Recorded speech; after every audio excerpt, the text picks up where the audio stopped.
안녕하십니까. 황태순 TV의 황태순입니다. 2020년 9월 20일 월요일 오후입니다. 대장동 사건이 하도 크다 보니까 지금 깜빡 잊고 있는 사람이 있습니다. 박지원 국정원장과 조성은 씨죠. 보니까 오늘이 9월 20일인데 조성은이 자기 실명을 까고 나왔던 것이 9월 10일 금요일 JTBC 8시 메인 뉴스였습니다. 무려 31분간에 걸쳐서 장황한 이야기를 했죠. TV조선이 곧 이어서 9시에 아니 조성은과 박지원이 굉장히 가까운 사이야.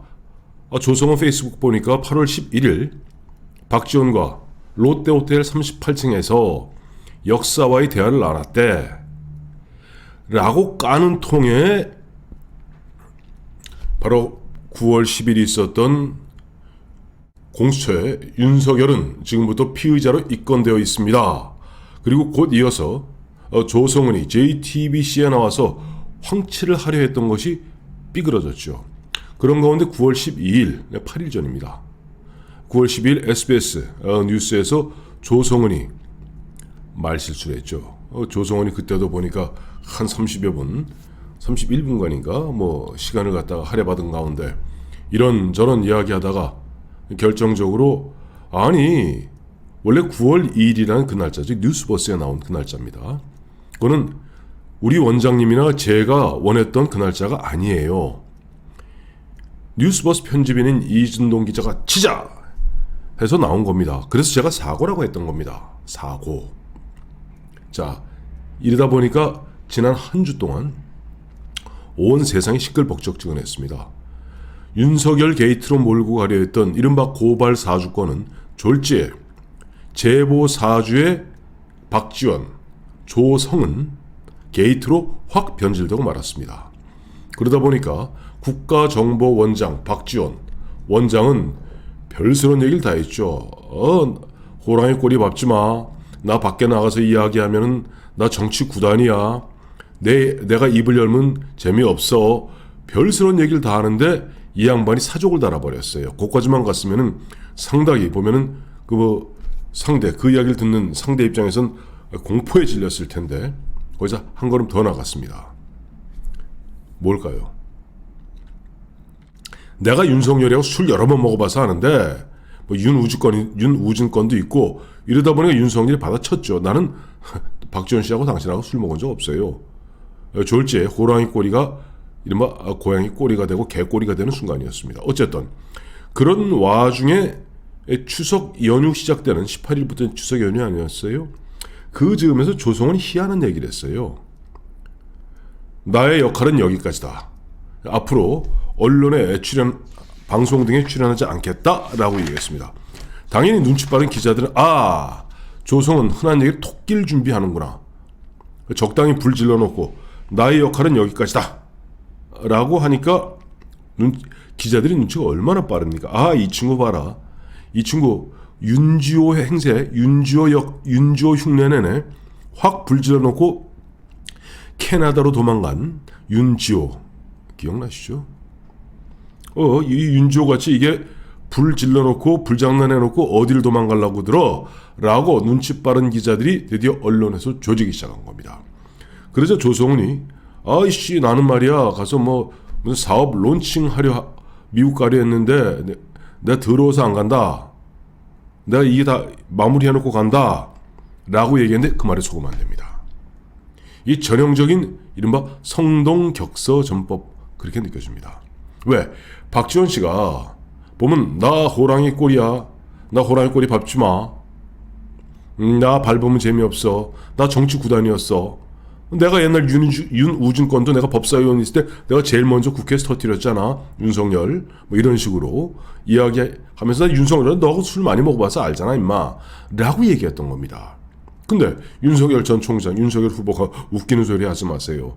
내가 검찰총장으로 당신을 언제 몰라 아마 상갓집이나 혼사에서 우연히 마주쳤을런지 모르겠으나 둘이 내지는 동석자가 있는 가운데 한 잔 먹은 적은 없습니다. 내 기억이 가물가물한지 모르겠으나 아무래도 20살 많은 20살 가까이 많은 박지원 원장이 더 가물가물하겠죠. 밝혀보세요. 동석자가 누군지 라고 질렀습니다. 그러니까 요즘 박지원 원장이 하나 보여드릴게요.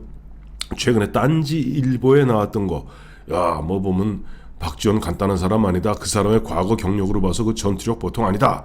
라는 것을 갖다가 캡처해서 올리면서 그래도 뭐 흔한 이야기로 뭐 모두 밟으면 찍소리라도 한다고 찍소리하고 있습니다만은 지금 이 박지원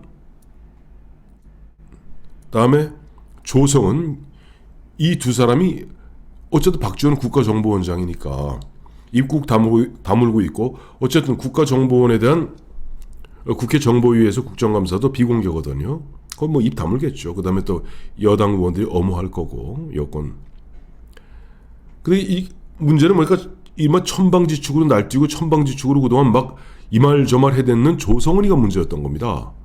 그러니까 조성은이만 입을 다물게 하면 되는 거예요. 그래서 제가 처음에 조성은이가 9월 12일 SBS 뉴스에서 어마어마한 그야말로 무의식 중에 진실을 고백해버리는 그 순간, 우리 원장님과 제가 원했던 그 날짜가 아닙니다. 배려받아서 뭐 했던 날짜가 아닙니다. 이진동이 사고 친 겁니다. 치자라고 사고 친 겁니다. 이게 그야말로 진실에 가장 가까운 이야기일 겁니다. 무의식적으로 툭 튀어나온 이야기니까. 자, 그 조성원이 그 이후에도 그냥 자기는 가서 이 얘기 저 이야기하는데 조선일보 TV조선을 중심으로 해서 지금 조성은이의 최근 몇 년간의 행적들이 이른바 신상털이 되고 있습니다. 아, 자기는 갔다가 저 서울역 앞에 뭐 십수억짜리 그 뭐 아파트 전세 산 거 자랑하고 마세라티 자랑하고 벤츠 자랑하고 하는데 막상 직원들에게는 뭐 1,500만 원 임금 체불해서 검찰로 이른바 고소 고발되었고, 또 어제 오늘 밝혀진 바에 따르면은 중진공이라고 있죠. 뭐 중소벤처기업 진흥 그 공단으로부터 7천만 원 돈 빌려놓고 한 600만 원인가 700만 원 갖고 나머지 아직 이자 붙어서 7천만 원 갚을 게 더 있어서 아마 중진공에서 조성은 씨에 대해서 아마 이른바 추심에 들어갔던 모양이죠. 근데 돈이 없다는 거예요. 재산이 없다는 겁니다. 아, 재산이 없다는 친구가 무슨 재주로 마세라티를 타며 뭐 리스했다가 누가 리스해줬다 그러는데 그 리스한 것도 다 알고 보면 다 뇌물입니다. 조성은이 뭘 보고 조성은이한테 그 뭐 리스를 해줬겠습니까? 그리고 그 조성은이 리스한 내용 보면 왜 중진공, 왜 여러분 까맣게 좀 잊고 계시는 부분이 하나 있는데 이거 굉장히 중요한 대목입니다. 잘 들으세요. 박지원과는 그러니까 처음에 이 친구가 조성은이가 박원순이가 처음 2014년 재선 서울시장 출마할 때 그쪽에 들어갔다가 그 다음에 2016년에 안철수, 박지원이 나와서 국민의당 만들 때 거기 슬그머니 합류해서 안철수가 총선 끝나자마자 사퇴하고 박지원 비대위 들어갈 때 비대위원으로 들어갔습니다. 그때부터 2016년부터 정말 그런 어떤 관계인데 이 박지원 씨가 조성은이 만나기 전에 가장 가까웠던 여성 의원이 박영선입니다. 법사위에서 오죽하면 박박남매라고 했겠습니까? 박박남매. 바로 박영선이 뭐 했습니까? 아까 제가 중진공 얘기했죠. 중진공이 중소기업 뭐더라? 뭐 중소벤처기업 진흥공단. 이 중소벤처진흥 중진공, 그러니까 중소벤처기업진흥공단을 지휘 감독하는 부가 바로 중소기업벤처부죠. 그 중소기업벤처부 장관을 1년 몇 개월 한 사람이 누굽니까? 바로 박영선입니다. 그 박영선 보좌관 뭐 실명 밝히죠. 김중현 씨라고. 국회 때부터 보좌관, 다음에 장관, 정책보좌관. 지금도 아마 제가 알기에는 그 박영선이 지금 이재명을 돕고 있고, 박영선 그 보좌관 출신의 김중현 씨도 그 이재명 씨를 돕고 있는 것으로 알고 있습니다. 자, 박영선과 박지원의 관계는 물론 뭐 조성은과 저 박지원 관계같이 나는 너의 냥이가 되고 싶어 이런 그야말로 닭살 돋는 그런 문자 주고받는 그런 사이 아닙니다. 다만 업무적으로 박영선과 박지원은 옛날 법사위원을 함께하면서 너무나 친했고 너무나 콤비가 잘 맞아서 박박남매입니다. 자, 이제 느낌이 오시지 않습니까? 그리고 주변에 지금 조성은이한테 차를 마세라티라는 게 한 2억 가까이 된다고 그래요. 차 리스해주는 그 회사. 또 재산은 한 푼도 없다는 친구가 중진공에서 추심해 보니까 한 푼도 없다는 친구가 10수억이 되는 서울역 앞에 있는 고급 아파트에 전세를 사는지 뭘 사는지 모든 게 그야말로 핵에 망측한 일들의 연속인데 바로 이 친구 33살 먹은 이 친구가 지금 천방지축으로 날뛰고 있으니 박지원 원장은 노심초사할 겁니다. 얘가 또 무슨 사고 칠까. 그리고 때로는 박지원 원장도 좀 서글플 겁니다. 50년 가까운 나이를 떠나서 진정한 우정을 나누려 했던 조성은 알고 봤더니 자기를 이용해서 박영선 중소기업 벤처부 장관 그 주변 사람들 갖다가 어쩌고 저쩌고 해서 한마디로 과거 20몇 년 전에 미국의 그 유명한 로키드사인가요? 그 로키드 방산업체의 로비스트였던 린다 김이라고 있습니다. 그 린다 김의 그 당시에 금모 전 장관, 황모 당시 국방위원장, 그다음에 너무나 잘 알고 있는 이양우, 그다음에 국방부 장관 줄줄이 다 걸렸잖아요. 그 감옥까지 갔잖아요. 그 나이 린다 김이 그때 1950년생쯤 되니까 그때는 대략 40대 초중반이었겠네요. 오죽 홀렸으면은 일국의 국방부 장관 또 일국의 산자부 장관을 지낸 분이 린다 산타모니카의 당신과의 추억은 어쩌고 저쩌고 그 연애 편지를 다 썼겠습니까? 그 사람들 철저하게 어떻게 보면 로비스트 린다 김에 의해서 이용당한 거죠.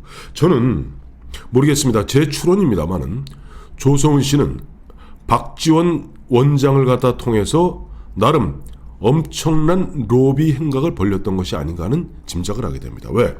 앞서 보면 중소벤처기업진흥공단에서 제대로 추심했다고 저는 보지 않거든요. 어딘가 누군가 외압을 갖다 행사해서 적당히 하는 신용하고 7천만 원 빚 털어준 겁니다.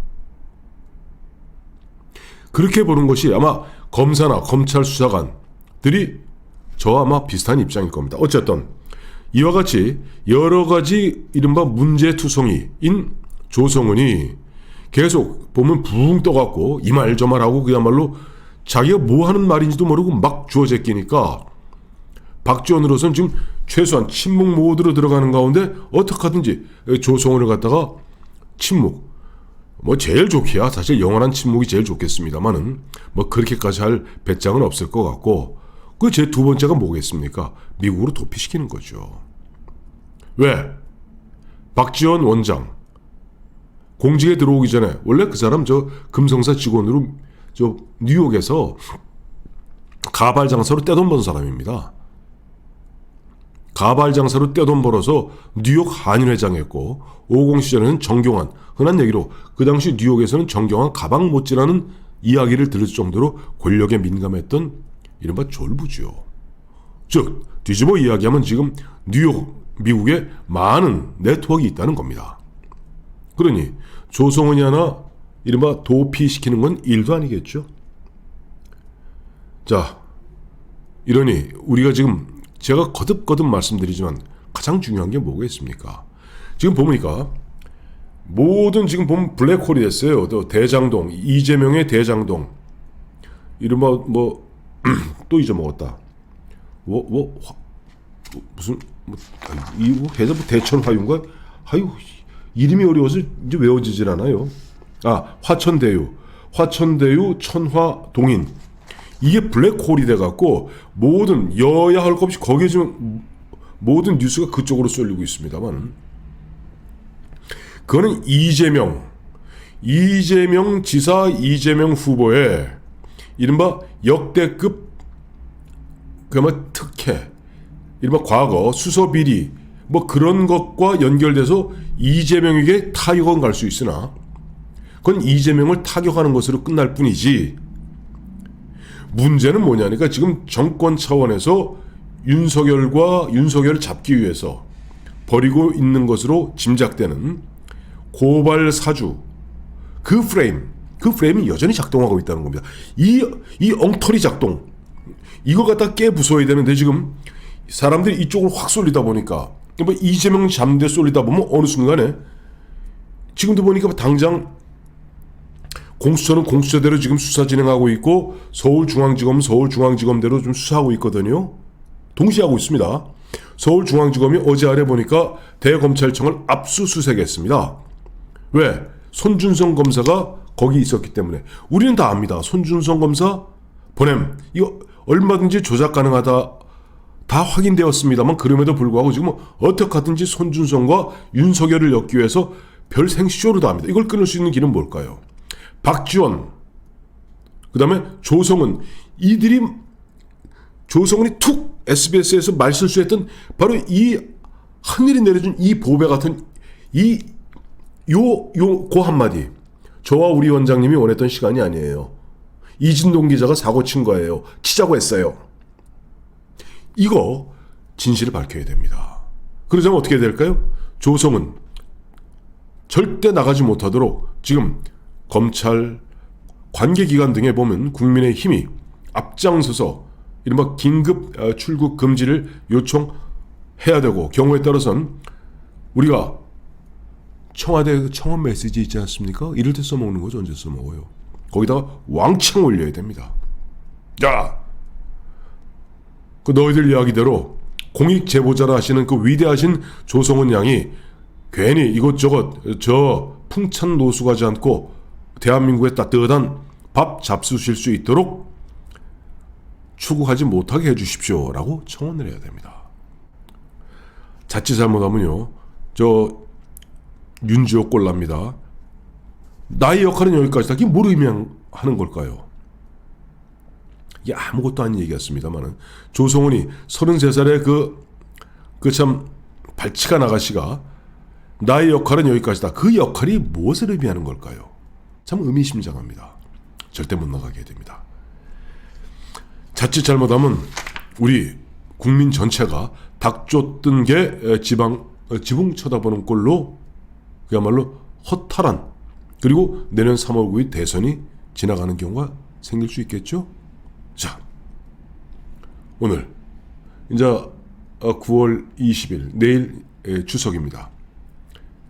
모든 이 우리 추석 밥상에 지금 너무나 이재명과 대장동과 뭐 그다음에 5천만 원 부어서 일주일 만에 회사 뚝딱 만들어서 무려 577억 버는 그 비결, 여기에 너무 쏠리지 마십시오. 그건 이재명에 국한된 이야기입니다.